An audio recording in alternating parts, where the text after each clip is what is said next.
선택이 필요한 상황이고, 학원 측에 선생님한테 이제 그 판단을 맡기시려면 지금 진행하고 있는 합격자 그 수업들에 조금 각자의 어떤 첨삭된 테스트지 이런 것들이 있을 때 판단이 좀 쉬울 수가 있거든요. 얘네들이 이 정도 난이도에 이런 점수를 받고 있다라는 게 각자 뭐 한 세트, 두 세트 정도가 있으면 아무것도 없는 상태로 결정하는 것보다는 훨씬 맞춤 수업이 가능하겠죠. 그리고 이제 그 다음에 말씀드려야 될 것이 직보 수업인데 사실 이게 형평성의 문제가 좀 제기가 되는 거거든요.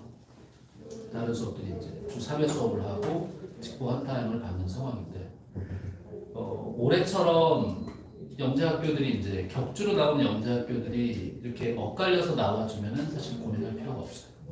다 드릴 수 있습니다. 시간표를. 근데 아시겠지만 입학식이 똑같을 수밖에 없잖아요. 근데 어떤 학교는 첫 주에 바로 외출을 보내고 어떤 학교는 딱 2주를 지켜서 보내는 상황이 그렇게 흔치는 않거든요. 올해가 특별한 상황이에요. 엇갈려서 나오는 게 굉장히 특별한 상황이고 그러다 보니까 격주로 나온 학교들끼리 같은 주에 꼭 나와요. 그러면 여러 학교에 이 직보를 다 줄 수가 없는 상황이 대전만 하더라도 지금 선배들이 직보를 이미 확정적으로 쭉 가져가고 있는 타이밍이 5개거든요. 현 1학년, 현 2학년. 그러다 보니까 이제 거기에 다른 학교가 추가된다면 사실 있는 직보도 합쳐야 되는 그런 상황들이 가능성이 높기 때문에 엇갈려서 나온다면 직보 시간표는 얼마든지 드릴 수 있다. 근데 학교가 겹쳐서 나온다면 근데 대전 팀 같은 경우에는 주로 그 온라인 어차피 직보를 하더라도 현강을 오기가 힘든 상황이기 때문에 지금 선배들도 대전 팀이 학년별로 한 팀씩 있어요. 근데 어차피 영상하고 자료를 이렇게 제공받는 식으로 직보를 이렇게 하고 있거든요. 그래서 올 영상으로 한다? 그러면 시간표에 크게 구애받지 않고 받을 수 있는 가능성은 있을 겁니다. 근데 거기까지를 생각하셔서 방학 수업의 과목을 선택하는 거니까 굉장히 좀 신중할 필요가 있다는 거예요. 얼른 생각해서 수학이 쉽고 미적분이 어렵지 않을까? 그렇게 생각하실 수 있지만 전혀 예측할 수 없습니다. 선생님이 누구냐가 다 결정해요. 과목명으로는 아무것도 판단할 수 없습니다. 대전은 선생님의 자유도가 높아서 사실 가서 뭐 할지 이렇게 확정적으로 얘기하는 어떤 설명회들이 있었다면은 사실 좀 믿음이 안 가는 설명이에요. 어느 선생님이 들어오냐에 따라서 너무나도 천차만별이었고 그 문제의 수준도 또 다른 내용도 대학 교과했다가 그냥 일반고에서도 좀 쉬운 것 같은데 하는 수준만 수업하시기도 하고 이런 정도로 다양해버려요.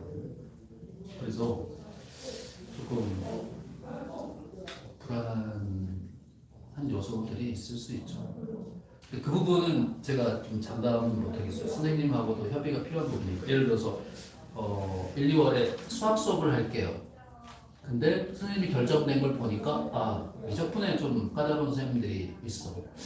이게 원래는 일반적이진 않지만 직보는 미적으로 바꿀 수 있을까요? 이런 부분들에 대해서는 선생님의 좀 동의가 필요한 부분들이기 때문에 그런 부분들이 수업을 앞두고 좀 알고 계셔야 되는 부분들이 아닌가 생각이 들어요.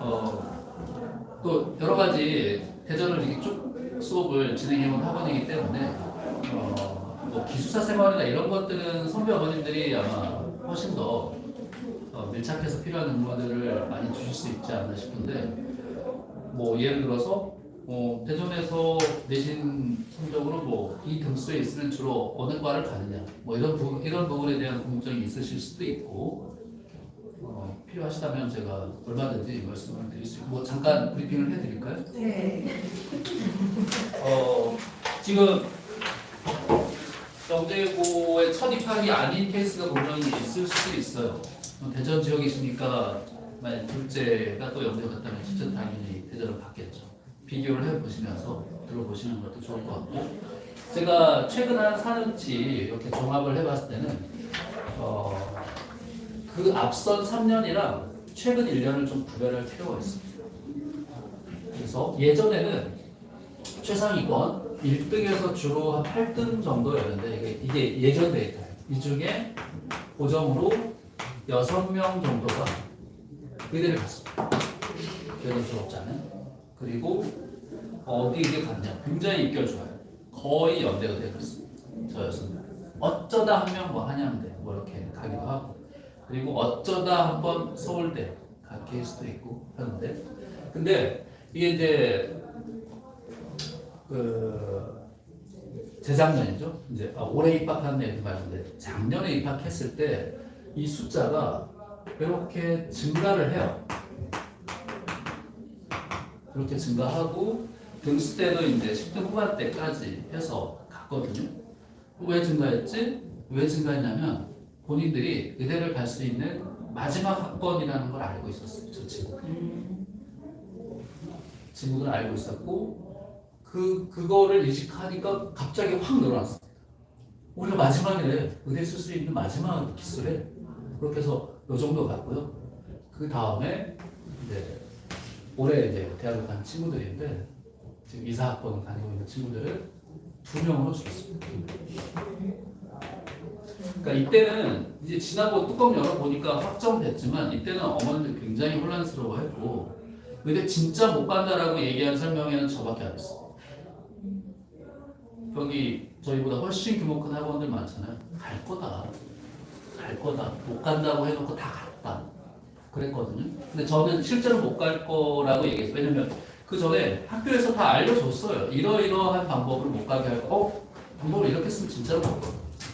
얘기를 했었거든요. 실제로 2명 같은 못 갔고 1등이 됐다. 내신으로 1등, 2등이 연대 갔고 60등 때 실제 한 명이 더 있긴 합니다. 그래서 인서울권 메이저라고 좀 넣기는 그렇고 서울에 있는 어떤 의대를 논술로 합격한 케이스가 있었고요. 그리고 이게 줄면서 서울대 합격자는 좀 많이 증가했어요. 서울대 등록자. 그러니까 서울대 등록자들이 20명 후반에서 30명 초반 정도 요 시절에는 가고 있었던 등록자 기준으로 합격자는 좀 더 많지만, 근데 이렇게 되니까 서울대 등록자가 30명대 중반 정도로 확 늘어났어요. 그래서 이걸 어쩌면 이제 풍선 효과를 보시면 되는데, 총량 상위권 여기까지 등수가 정해졌다면 그 중에 여기를 많이 갔으면 여기가 주고, 이런 구조라고 좀 보시면 되겠습니다. 그래서 지금 아직 입시가 끝나지 않은 현 3학년에 이제 도착을 하게 됐는데요. 현 3학년도 사실 엄청 갈팡질팡했죠. 이 입결이 나왔을 때는 이게 머리로는 받아들여야 돼요. 진짜로 못 가네. 근데 너무 아쉬운 거야. 진짜로 못 가? 저 결과 나오는지 알겠지? 나와서 진짜 못 가네. 그래서 어떻게 했냐면 1등부터 한 15등 정도 여기가 요 정도 이런밖에 합격을 못했다면 사실상 누가 자신할 수 있겠어. 그래서 2학년, 3학년 올라가는 겨울방학에 일반적으로는 영재고 학생들이 서울대 신청 대비를 하거든요. 근데 이 친구들이 팀을 모아서 뭘 했냐면은 수능 대비. 그러니까 그 미련을 아직도 버리지 못한 거죠. 수능 대비를 했고 올 여름까지 이어서 계속 지속적으로 나는 정시로 의대 갈 수 있을 것 같아. 어떤 가능성을 엿보면서 유지하고 있는 친구는 제가 확인한 걸로는 4명 이하로 남아있습니다. 4명. 정시가 사실 쉽지가 않고요. 그리고 재수생들, 사무생들이 이렇게 다 모여있는 곳에서 경쟁하는 거거든요. 영재고 갔으면 신청 봐서 서울대 가는 거의 난이도가 1이면 수능 봐서 의대 가는 난이도는 제가 볼 때 최하 5 정도는 봐야 됩니다. 굉장히 힘든 거고 숫자가 그렇게 말을 해주는 거예요. 이러다 서울대도 떨어지겠다 싶어서 여름 때는 다시 서울대 신청 대비로 10명 정도가 돌아선 상황이다. 이렇게 보시면 되겠고, 그래서 저는 작년에 어떤 입결이 될 가능성이 굉장히 높아 보인다. 이렇게 볼 수가 있겠고요. 그리고 최근에 이제 바뀐 것 중에 하나가 이제 서울대로 보면은 첨단융합이라는 과가 하나 생겼거든요. 거의 모집 단위가 100명에 가까운 어마어마하게 큰 과. 예전에는 사실 100명 뽑는 과 사실 어렵지 않게 찾을 수 있었는데 요즘에는 한 과가 수시에서 100명 뽑아 거의 하나의 단대급이에요. 그 정도로 많이 뽑는 과가 하나 생겨서 이게 전체 합격자 숫자에 어떤 영향을 미칠까 이제 이런 부분들이 굉장히 궁금한 거였고 결과적으로 말씀드리면 각 학교별로 서울대 합격자가 평균적으로 한 2~3명씩은 늘어나는 효과가 실제로 있었습니다. 그리고 이제 그 과의 어떤 서울대 공대 안에서의 위치는 어디쯤일까 이런 것들도 굉장히 이제 관심을 받는 포인트인데 공대 정확히 중간에 걸쳐 있다. 그러니까 중간쯤에서 스타트해서 많이 뽑기 때문에 한 학교에서 막 5명씩, 6명씩 붙었거든요. 중간에 시작해서 6명의 입결. 그러면 마지막 바텀에 있는 입결은 중간보다 좀 아래겠죠. 그래서 공대 중앙에서 약간 더 아래쪽 이 스펙트럼에 위치하는 과로 첫 입결은 그렇게 나왔습니다. 그래서 대전 같은 경우에는 이제 주로 20분 후반에서 한 40분 초반 사이에 많이 지원을 했었고 거기서 6명이 합격을 했다. 첫 입결에서는. 그리고 카스트에서도 큰 변화가 하나 있었는데 창의 도전 전형이라고 해서 서류로 뽑는 전형이 생겼거든요. 그러니까 예전 수능 초창기 세대들한테는 특차라는 표현이 있었어요. 수능 잘 보면 아무 시험도 안 보고 그냥 합격해서 공부사 안 봐도 돼 이런 시절이 있었는데 딱 그거랑 비슷하다고 보면 됩니다. 근데 뭘 보고 뽑냐면 내신만. 그래서 대입에 사실 계속 내신 얘기가 나올 텐데 대입에 내신이 차지하는 비율이 어느 정도냐? 저는 한 요 정도로 75. 전체 한 4분의 4. 그리고 이제 시험장 가서 나오는 시험 점수가 나머지 한 4분의 1 정도인데 카이스트에서 이제 창의 도전 전형을 만들면서 이거를 100%로 끌어올리는 시험 제도를 하나 만든 거잖아요. 그래서 이 100%로 뽑는 이 전형으로 합격하는 등수는 도대체 몇 등이에요? 이게 이제 굉장히 궁금한 거고 이게 아주 중요한 등수가 됩니다. 이 등수 안에 있냐 없냐. 카이스트는 합격해놨네? 그러면 아주 안정적인 나는 그 믿음직한 고루가 하나 생긴 거잖아요. 그럼 나는 뭐 정시로 근데 또 한 번 노려볼 수도 있겠죠? 난 못해도 카이스트야. 그리고 아니면 내가 심층이 조금 부족해. 다른 애들보다 수학에 대한 자신은 조금 그러면 완벽하게 서울대만 파고들어서 올인할 수도 있다. 그렇죠? 그 등수가 지금 어떻게 파악되냐면은 대전 같으면은 전공 과목 등수로 1등에서 18등 정도. 근데 이제 18등이면 조금 불안할 수도 있어요. 하지만 그 위로 올라갈수록 카이스트는 일단 합격이 돼 있다. 이렇게 볼 수 있을 것 같습니다. 이제 이거는 우리 합격자 세대한테는 더 훨씬 좋은 게 결과가 이제 계속 누적되는 거거든요. 첫 번째 해 결과를 토대로 말씀드린 겁니다. 첨단융합의 결과물이나 창의 도전이나 그리고 다른 학교에 1등부터 몇 등까지 붙었냐 조사를 해봐도 거의 비슷합니다. 거의 그 학교에서의 등수가 중요하고 전공 과목 등수로 그래서 뭐 흔히 말하는 수과 등수 기준으로 해서 1등에서 예전 기준으로 한 18등 정도 안에 있으면 일단 카이스트를 합격을 해놓고 다른 곳에 올인할 수 있는 기회가 생깁니다. 그러니까 그 등수 안에 있냐 없냐가 일단 어떤 선이 한번 생기는 거죠.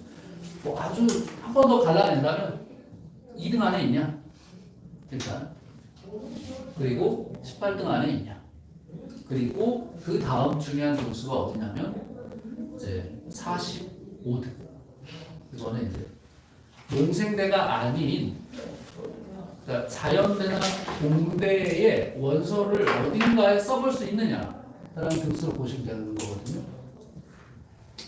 그럼 45등 바깥으로 공대 합격한 케이스가 전혀 없는 건 있습니다. 있는데 떨어지는 케이스가 이제 절반이 넘기 시작합니다. 합격보다는 불합격을 더 연구해요. 줘야 된다는 거죠. 그리고 서울대 마지막에 이제 농생대 라인들이 쭉 나오면서 사실 등수가 훨씬 낮은 분수에서 합격을 하는데 주로 대표적으로 이제 산림, 과학 이런 전공들이 있어요. 농생대.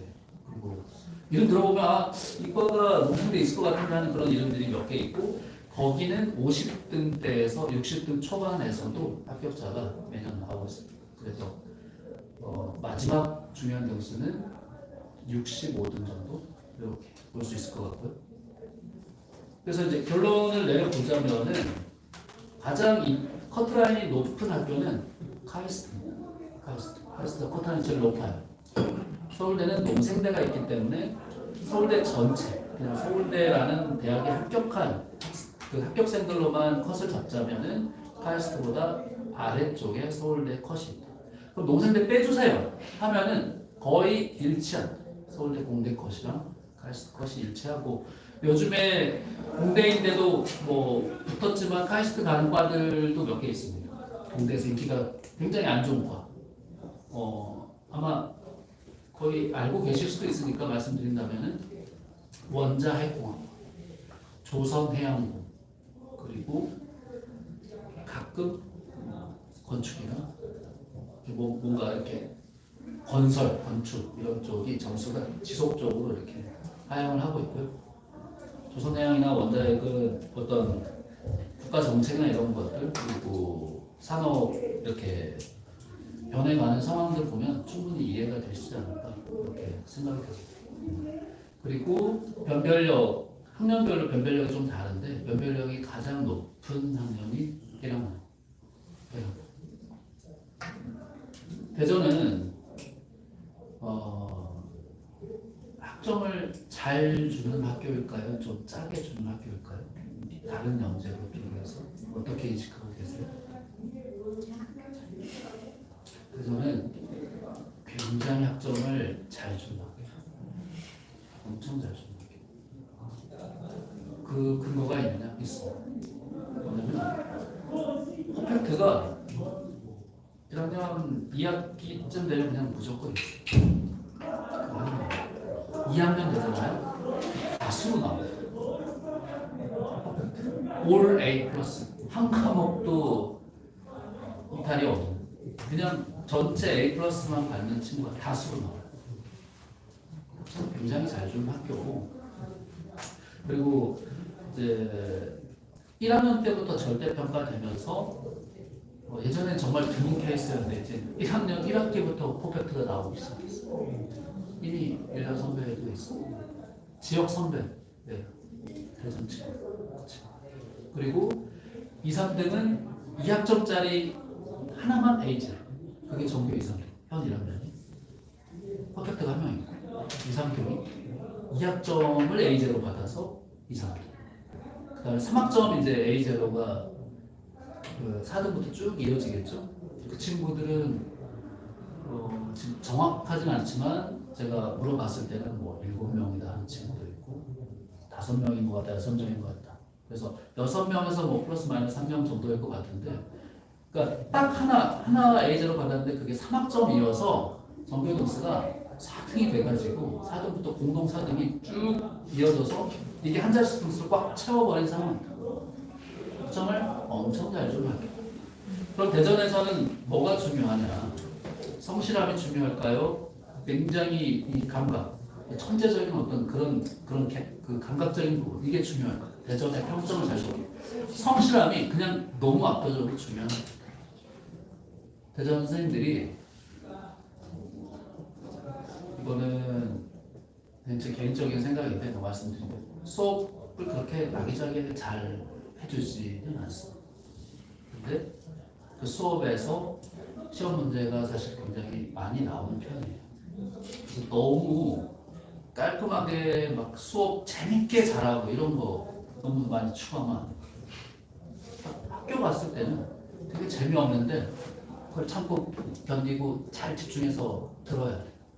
그래서 굉장히 그런 인내력도 중요하고 자기한테 관심 없는 소재를 얘기해도 학교에서 선생님이 얘기하면 그냥 막 이렇게 집중해서 이렇게 공부하는 그런 모습들이 굉장히 중요합니다. 뭐 엉뚱한 농담 같은 거 말해놓고 거기서 출제하고 니네가 내 수업 똑바로 듣는지 난 좀 체크해야 되겠는데 이런 성질의 기출 문제가 상당히 많습니다. 괴팍한 문제들. 이거 왜 냈지? 이거 왜 냈지? 물어보면 이거 선생님이 그 어떤 수업에 잠깐 지나간 얘기처럼 하셨는데 이거 내셨어요. 거의 애들이 그렇게 얘기를 해요. 그러니까 자기 수업에 어떤 집중하게 하는 스킬들을 그렇게 활용하고 계신데 워낙 내신이 그만큼 중요하다는 거는 애들도 조금만 지나면 애들도 이제 다 알게 되거든요. 그런 부분들을 학교 선생님들이 적극적으로 활용을 하신다. 이렇게 볼 수가 있겠고 그래서 합격자 때부터 사실 그 인내력을 기를 수 있는 환경에서 공부를 시켜드리는 게 좋습니다. 그러니까 얘가 뭐가 조금만 자기 마음에 안 들면 이거 안 하려고 하잖아요. 그럼 대전 가서 점수가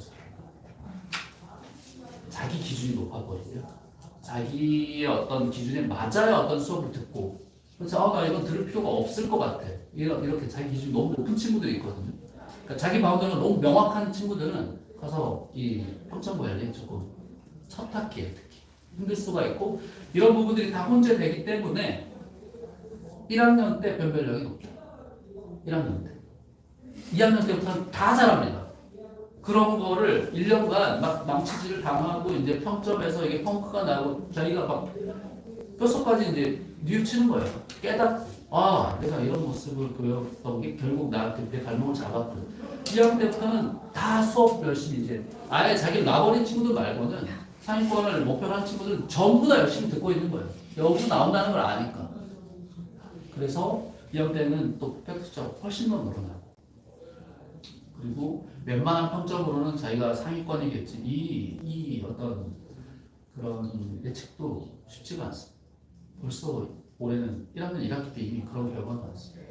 그러니까 3학점짜리 하나가 A0가 총 평점이 얼마냐면 4.28 뭐 이렇게 나올 거야. 4.284 이쯤 나올 겁니다. 근데 그게 자기 등수가 공동 4등 거기서 하나라도 더 미끄러지면 이제 10등 바깥으로 내린다는 거예요. 그럼 대학교 때 4.28 받으면 이게 지금 수석 아닌가 이 생각할 만한 평점이잖아요, 사실. 이제 올 4.3이 나와버리고 이런 상황입니다. 그래서 합격자 때 애들한테 맞춰주는 선생님들이 굉장히 많아요. 특히 학원가에 재밌게 해주고 근데 그런 거에 너무 익숙해져서 근데 김경환 선생님은 정반대거든요. 수업이 아주 타이트하고 동감이 없어요. 그래서 공부 진짜 제대로 하려고 하는 친구들은 막 열광을 합니다. 이 수업 너무 좋다. 근데 너무 힘들어. 이런 친구들 분명히 나올 겁니다. 근데 이미 굉장히 빨간불이 어떤 점에서 들어와 있다는 걸 알아요. 김경환 선생님 첫 수업 듣고 와서 우리 애가 이렇게 반응을 한다? 그 부분에서 사실 굉장히 많은 것들이 이미 나와 있을 수 있어요. 저는 사실 지리적인 어떤 그런 것만 없으면 지금부터 공부하면 제일 좋다라고 생각을 하는데 아마 처음이거든요. 겨울 들어가기 전에 수업을 하겠다고 올라오신 대성 어머님이 처음이에요. 무조건 합격자 그냥 서울 안 가고 거기서 다 해결하고 뭐 있겠냐 1, 2월까지 간 다음에 첫 중간고사 보고 시험 끝나자마자 막 버스들이 한 3대가 출발합니다. 실제로 거의 그래 왔는데 저는 아마 그런 거를 후배들은 그런 실수를 되풀이하지 말라고 누군가 강력하게 말씀해 주신 거 아닌가 저는 그렇게 생각을 해요. 아마 그거를 매년 대전 팀들은 겪어왔거든요.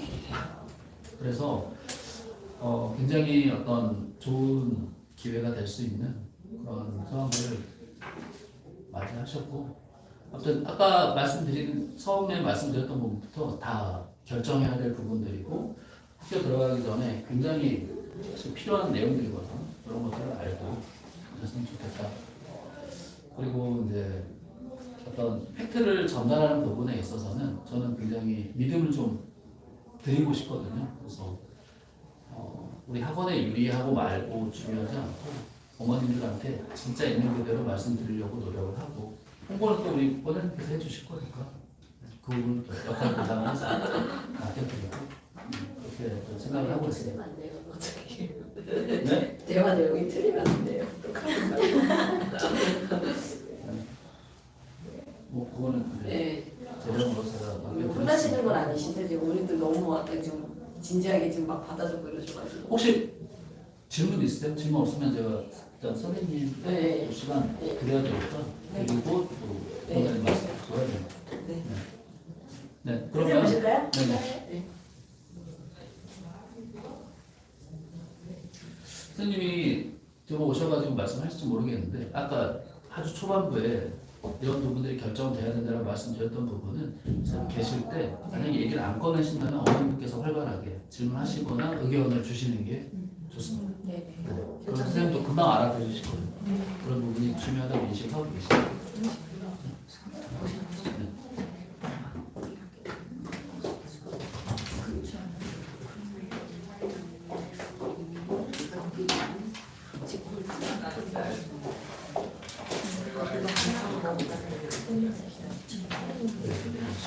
네, 김경환 선생님입니다.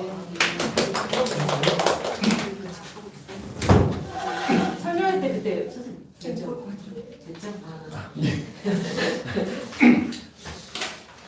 다들 자료는 받으셨죠? 네. 먼저 1페이지부터 말씀드리겠습니다. 먼저 말씀드릴 것은 올해 1학년 1학기 중간고사 출제 현황부터 말씀드리겠습니다. 일단은 이제 과목 두 과목이죠. 수학하고 미적분 이렇게 두 과목을 했고요. 올해는 미적분을 전범위를 다 나갔습니다. 그렇지만 내년부터는 적분 부분을 분량이 너무 많다 보니까 적분 부분을 뺀다라고 이렇게 알고 있습니다. 어쨌든 가장 최근에 출제했던 것을 보면요. 자, 수학과 미적분 모두 다 따로따로 시험 중간 기말 따로따로 받고요. 만점은 다 25점입니다. 만점은 25점이고 10문제에서 14문제 사이 이 정도로 출제가 되었고요. 시간은 50분입니다. 이제 가끔 단답형 문제를 한 4개, 5개 정도 섞는 그러한 시험도 있고요. 어떤 시험에서 그냥 서술형 10문제로 이렇게 출제된 경우도 있습니다. 근데 한 가지 특이한 점은 방금 얼마 전에 지금 방금 아니고요. 얼마 전에 그 2학기 중간고사가 끝났죠. 대전에서 끝났는데요. 이제 2학기 과목이 기백과 확통이죠. 근데 이제 기백 같은 경우가 조금 특이했어요. 일단 학교 선생님이 시간이 부족할 거라고 미리 공표를 했고요. 그리고 16문제 서술형 출제인데 시험 시간을 80분으로 이렇게 늘렸습니다. 그런데 결과를 보면 마지막 문제까지 간 학생들이 많지 않아요. 시간이 80% 늘렸음에도 불구하고 부족했습니다. 전반적으로 봤을 때 대전 시험이 난이도가 그렇게 높은 건 아니에요. 근데 대체로 보면 시간이 많이 좀 부족해서 계산 미스 같은 거 나오고 그게 만약에 단답형이었으면 부분도 못 갖고 다 깎이고요. 뭐 이런 경우들이 상당히 많습니다. 그리고 또 하나 특징은 이건 뭐 대전형치고 자체의 특징인데요. 선생님들이 굉장히 자유롭게 과정을 나가세요. 그래서 과목은 뭐 예를 들면 고등학교 미적분인데 여기에 뭐 AP 과목도 섞기도 하고 기백에서 사실은 전혀 상관없는 벡터 미적분학 뭐 이런 걸 수업을 하기도 하고 뭐 그렇습니다. 그래서 담당 쌤이 누구냐가 굉장히 중요합니다.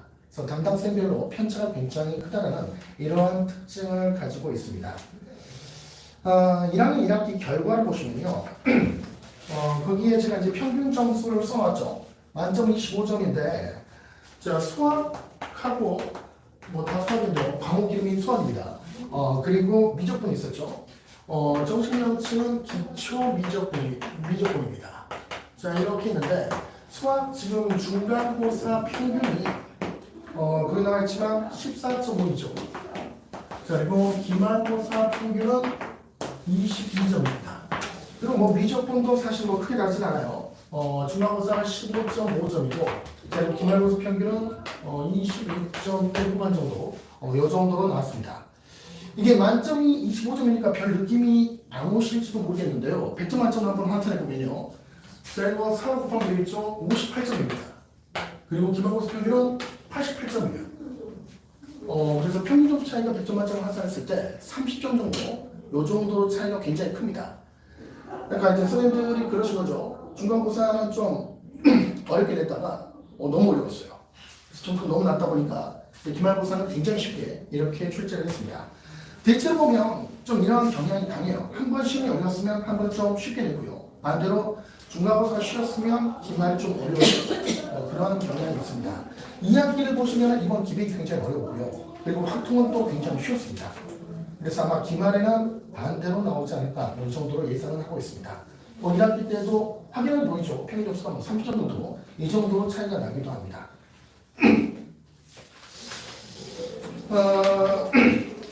자, 이제 수업 계획을 보면요. 일단 자, 영재고 내신 단계는 크게 3단계 정도로 나눌 수 있습니다.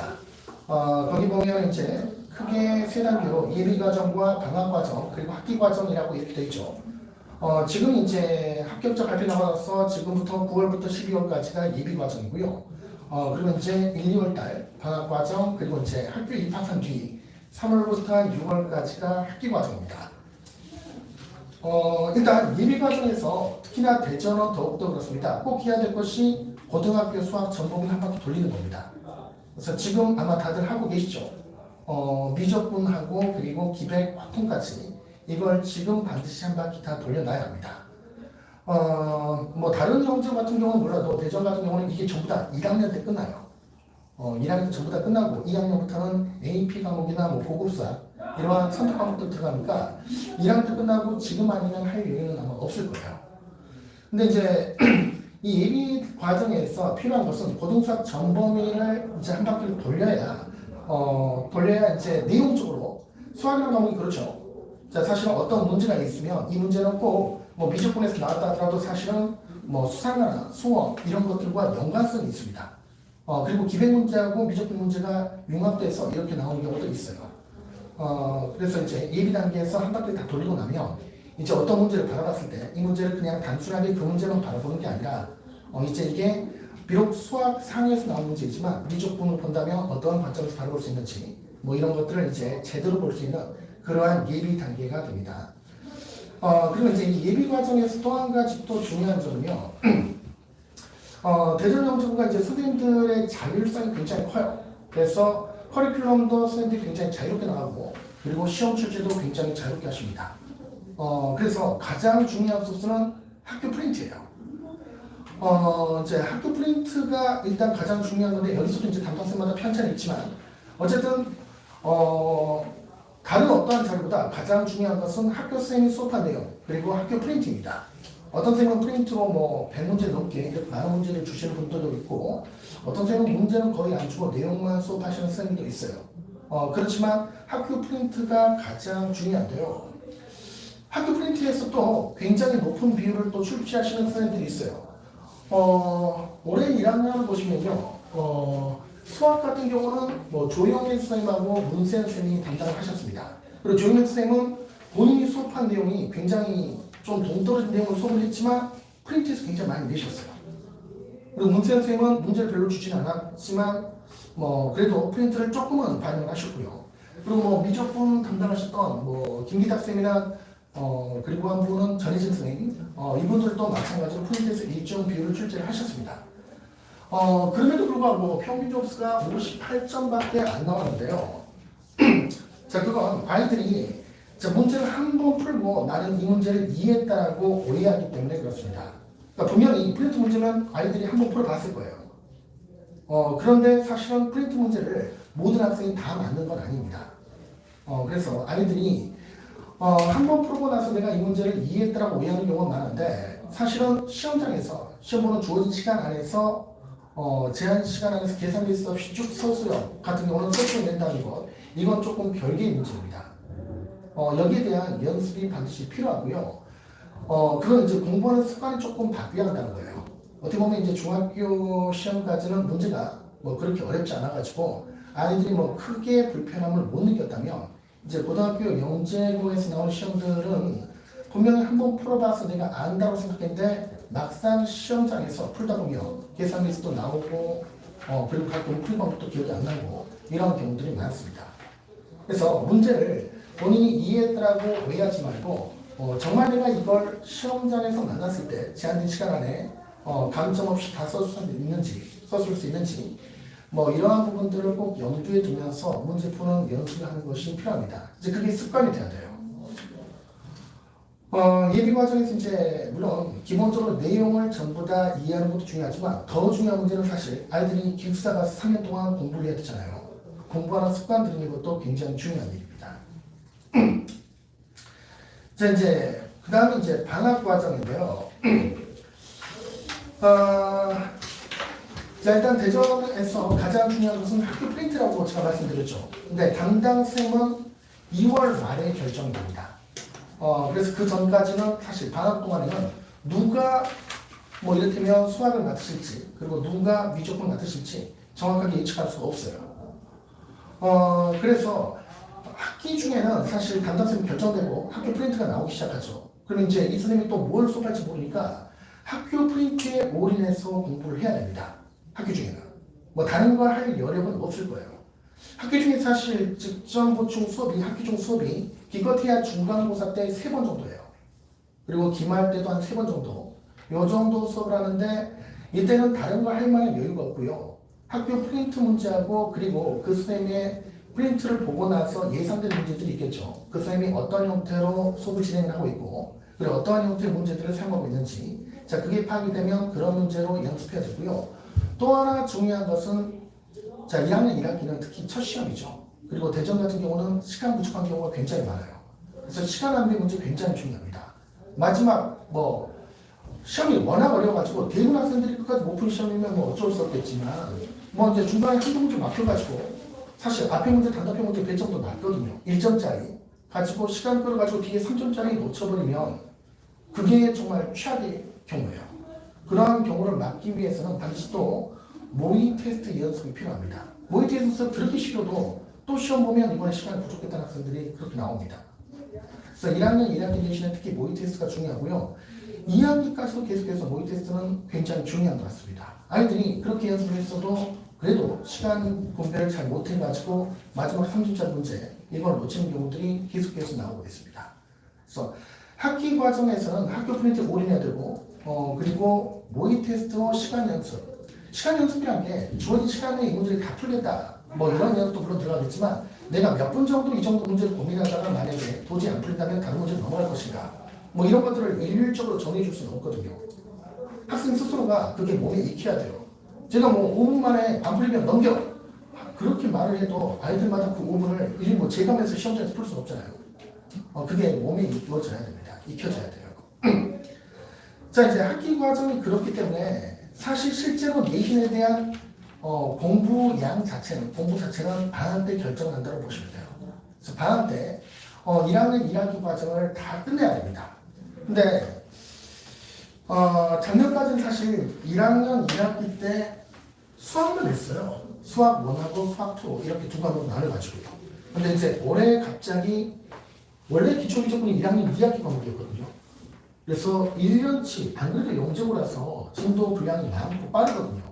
근데 올해 갑자기 이 두 개의 과목을 1학기로 합쳤습니다.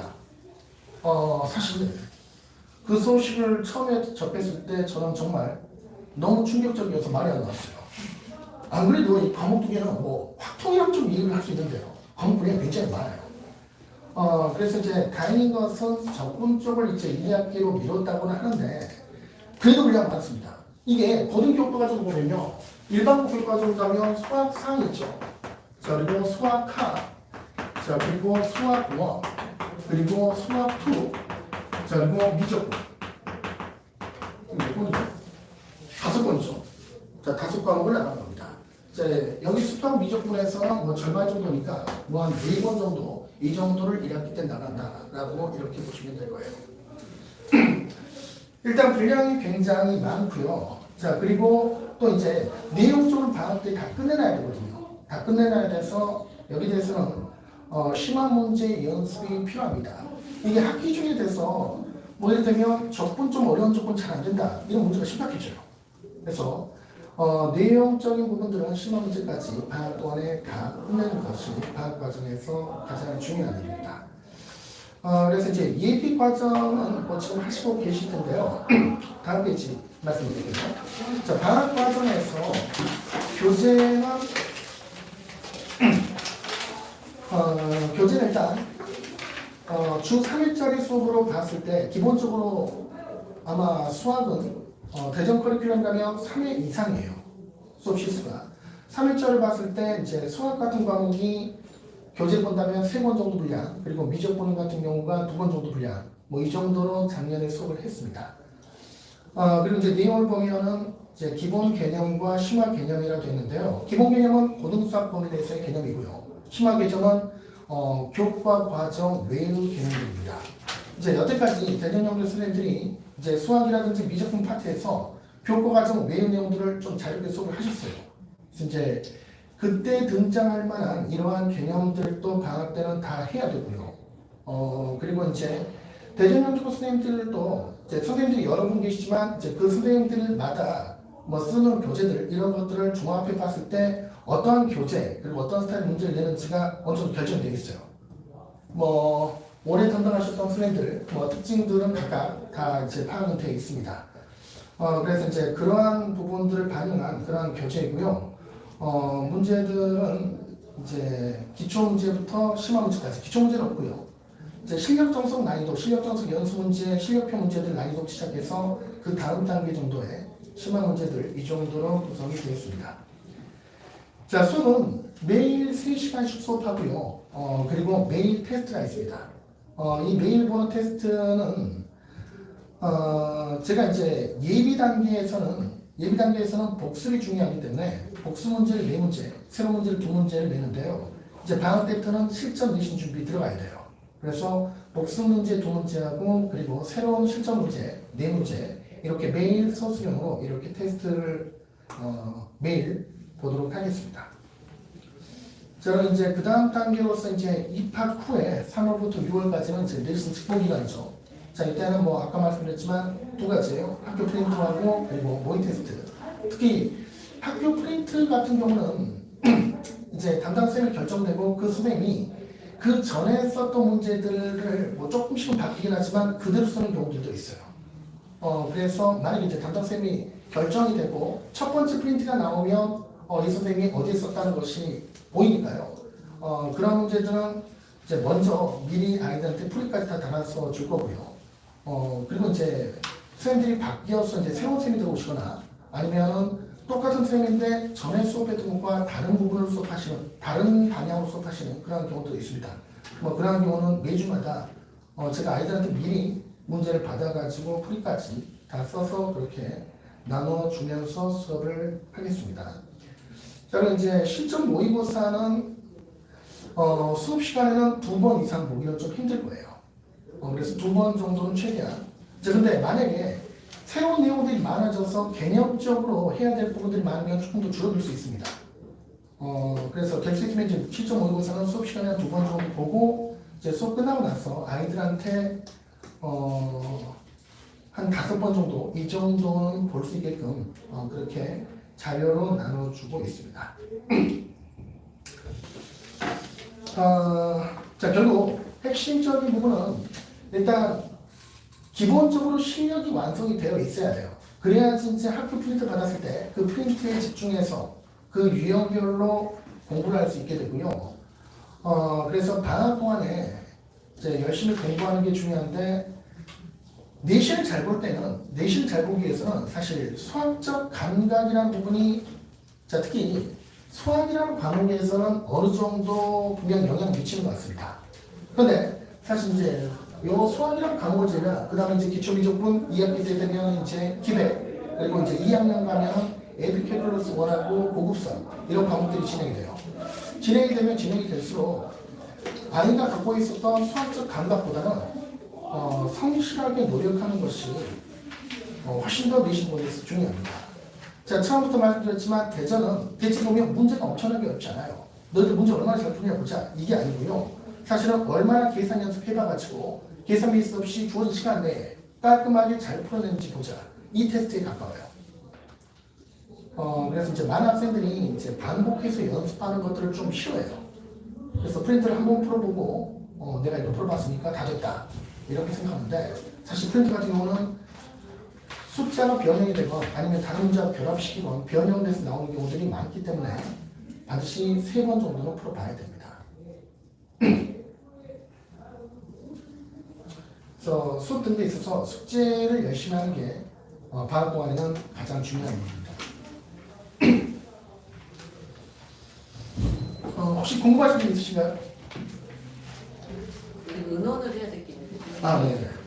지금 얘네가 이제 대전에서 오기 때문에 네네. 주 1회 수업으로 그렇죠. 가는데 그게 이제 포커싱을 정확히 어떤 걸로 해야 되는지를 선생님하고 의논하고 수업의 방향을 잡고 이제 이 수업을 진행해야 어머니들도 만족도가 있을 것 같아서 네네. 의논하고 싶거든요. 네. 일단 분량이 워낙 많기 때문에 사실은 회차가 작년 같은 경우는 사실 3번 하고 추가 수업을 굉장히 많이 잡았어요. 제 뒷부분에서. 그래서 거의 한 3번 반 정도 이 정도로 수업을 했습니다. 근데 이제 지금 뭐 상황상 어쩔 수 없이 주 1회인데 뭐 어머님들 생각은 어떠십니까? 어떤 방식으로 나가는 게 좋을 것 같습니까? 지금 하는 수업이 개념이랑 그 대전에서 하는 수업이 뭐뭐 하는지를 정확히 알고 계세요? 방학 때 뭐 하는지?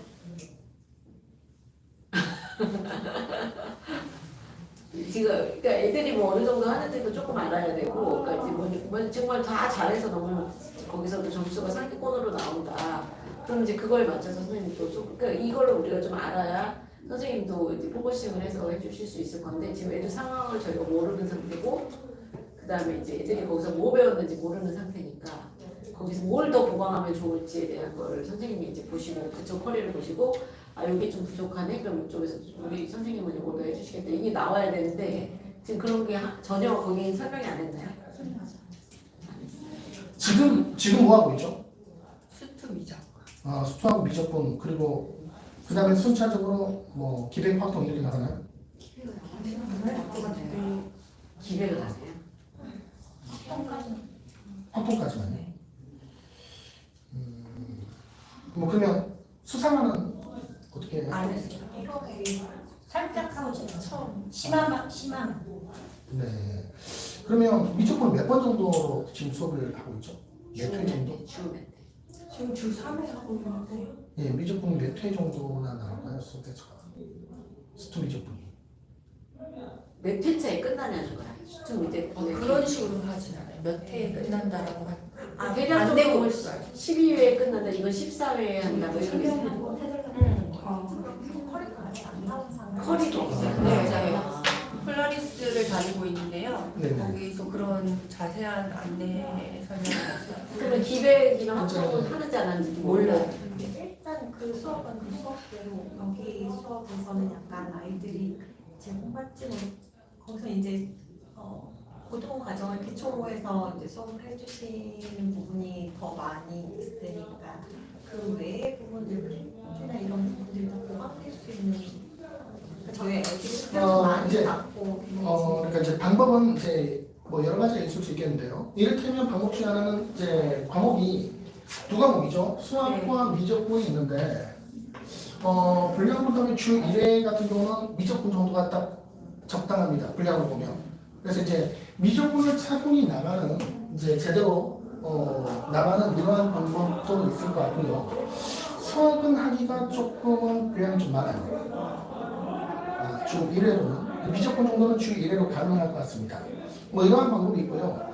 아니면 뭐 전반적으로 뭐 심한 문제만 이렇게 나가는 방법도 생각해 볼 수 있는데 사실 그게 또 막상 해보면 이게 진도가 잘 맞아야 되거든요.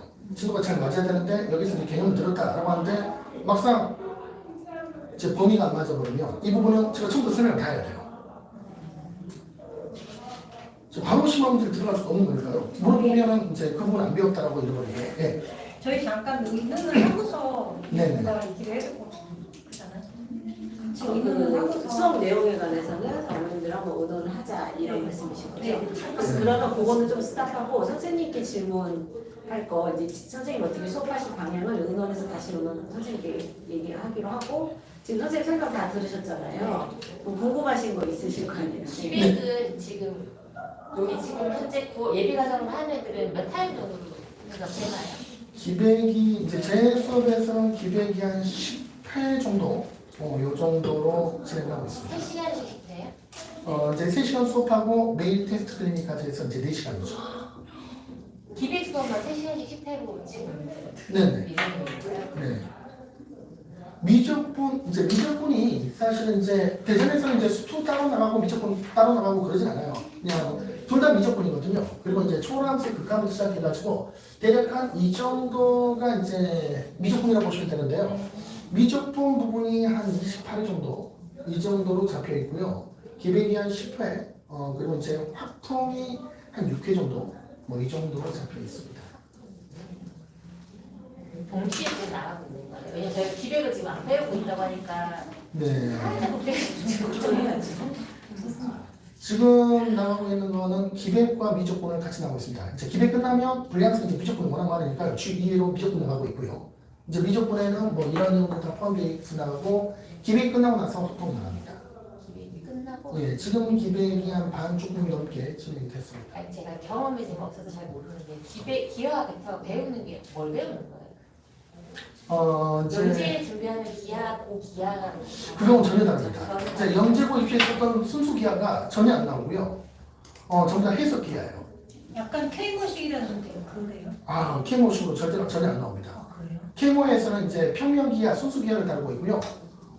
그리고 이제 영재고 고등수학에서는 순수 기하가 안 나와요. 공간 3차원 공간 도형이 전체 11개 챕터에서 2개 챕터가 있긴 했어요. 근데 거기도 케모 스타일은 아니에요. 무슨 사회부정리 이런 거 나온다고 거기 책에 보면 네, 이제 그 2개의 챕터가 공간 도형과 정상입니다. 11개의 챕터 중에서 2개의 단원이 공간 기하예요. 3차원 공간 기하가 나오고요. 그리고 대부분 내용은 2차 곡선과 그리고 벡터입니다. 2차 곡선이 한 4개 정도 단원이고요. 나머지 한 6개 정도 단원이 2차 곡선입니다. 벡터입니다. 2차 곡선이 4개, 공간 도형이 2개. 기하 벡터가 한 과목인데 네. 기하는 2챕터, 벡터가 10챕터 이렇게 된다는 얘기시죠? 2차 곡선이라는 부분이 한 4개 챕터 됩니다. 예. 이게 2학기 때 배우는 과목이에요? 그렇죠. 1학년 2학기 과목입니다. 3학점으로 배우는 과목. 네네. 그게 수학 전부예요. 2학기에 배우는 수학. 2학기 때 배우는 과목은 기백과 확통이에요. 1학년 2학기가 자, 기백과 그리고 확통입니다. 그런데 지금 현재도 기백 선생님이 앞에서 미적분 간다고 하셨어요. 그런데 이게 분량이 너무 많다 보니까 미적분의 맨 뒤에 적분의 활용 부분을 기말고사 때 하기로 했어요. 그리고 아마 이제 어머님들이 배우실 때는 이제 1학년 2학기 때 여기에 적분이 들어갈 거예요. 근데 기백 처음으로 이렇게 배우는 거예요. 학점이 3학점, 3학점으로 이렇게 학점은 아마 다 합쳐서 6학점 정도 될 것 같아요. 내용이 이제 두 과목으로 나눌 거예요, 저걸. 뭐 어떻게 나눌지는 모르겠는데요. 1학년 1학기도 두 과목, 2학기도 두 과목, 2학기도 계속해서 두 과목 정도씩 배웁니다. 이제 2학년 2학기는 조금 예외가 있을 것 같고요. 근데 이제 문제는 제가 지금 예비 단계에서 이제 기백 활동까지 꼭 해야 된다는 게 전부 다 1학년 과목이고요. 여름방학 굉장히 짧습니다. 그리고 예비 단계에서 한 바퀴 돌려야 방학 때 심화 과정으로 방학 때 다 끝내야 돼요, 내용은. 끝낼 수가 있고요. 그래야만 이제 학기 중에 들어가서 학교 프린팅 오래 할 수 있어요. 지금 아까 원장님이 과목 2개를 이야기를 하셔가지고 저희가 직보를 하나를 하면 과목 2개가 다 커버가 되죠. 직보 예전에 한 직보요? 네, 아까 말씀을 그렇게 하셔서 직보를 어떻게 하시는지가 궁금했거든요.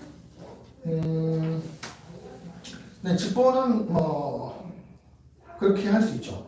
예, 한 타임으로 해서 이제 두 과목을 나갈 수 있습니다. 지금 직보가 언제 가는지 계획이 지금 얘네가 지금 어머님들이 기백을 해야 된다는 사실도 모르고 계셨던 것 같은데 아니 저희가 이제 폴라리스에서의 방학 계획표를 못 받았기 때문에 저희도 이제 거기서 한다는지 모르고 방학 때는 그거를 알아야 저희도 얘기를 할 수. 근데 방학 때는 1학년 1학기 올인 하셔야 되고 1학년 2학기 절대로 하시면 안 됩니다. 네, 그렇게 네, 이야기했어요. 그러면 폴라리스에서. 방학 때는 절대로 딴 거 해봤자 효과도 없고요. 훨씬 더 중요한 게 남아있는데 방학 때는 절대로 하시면 안 되고요. 지금 이제 12월까지 거기서 선택을 하는 게 없는 거죠. 방학 때는 거의 100% 여기 네, 오늘 그러니까 하셔야 돼요. 우리가 방학 때 하는 거. 예, 방학 때 아마 이걸 뭐 어디 가든 하실 거예요. 네네. 네. 근데 선생님 생각하기에는 어떠세요? 저희보다는 경험이 더 많으니까 이런 경우에는 선생님이 생각했을 때 더 좋은 이런 게 더 좋을 것 같다라고 미리 생각을 하셨을 것 같아요. 네, 그래서 이제 물론 이제 어머님들 의견이 훨씬 더 저는 이제 뭐 어떻게든 가능은 합니다. 뭐 불가능한 건 아닌데 제가 아까 말씀드렸지만 이제 보통 이제 두 가지를 선택하죠. 두 가지 중에 하나인데 저 과목으로 한 과목이 그냥 한 과목을 제대로 할 것인가 아니면 전체가 뭐 심화 과정이면 심화 과정 이렇게 이제 수업을 진행하는 경우들이 있습니다. 근데 이제 심화 과정을 했을 때는 사실 좀 매끄럽기가 힘들어요. 회차는 제한되어 있는데 아이들 이 부분은 아직 안 배웠고 진도가 제가 더 빠르고 이래버리면 사실은 굉장히 힘듭니다. 그렇게 되는 경우가. 그래서 차라리 주 1회짜리라면 제 생각에는 미적분부터 분량이 딱 맞거든요. 미적분을 제대로 진행을 하는 것도 저는 괜찮은 방법이라고 생각하고 있습니다. 그러면 그 미적분 안에 아까 말씀하신 수원 반과 수투 미적분 그만큼인가요? 아니면 그냥 순수한 미적분만? 요 정도, 그 정도 네, 될 겁니다. 네, 그게 이제 아무리 근데 그 미적분에서 적분은 네, 이번 학기에 나가는 거죠. 네, 네. 적분 빼고 미적분까지. 네네. 네네. 그래서 그 어떠신? 이제 수원에서도 사실은 이제 그 수열 부분은 네.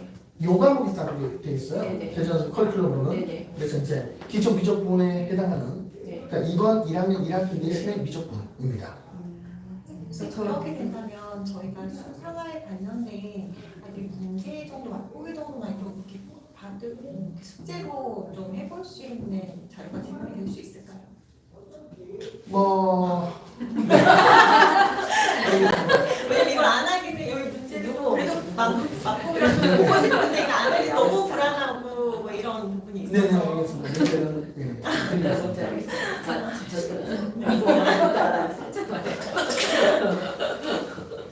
이제 뭐 다 드리겠습니다. 저희가 또 결정하는데 조금 더 네네 그러면 논의 한번 해보시고요. 그러면 여기서 마치도록 하겠습니다. 감사합니다. 우리가 다 맡아서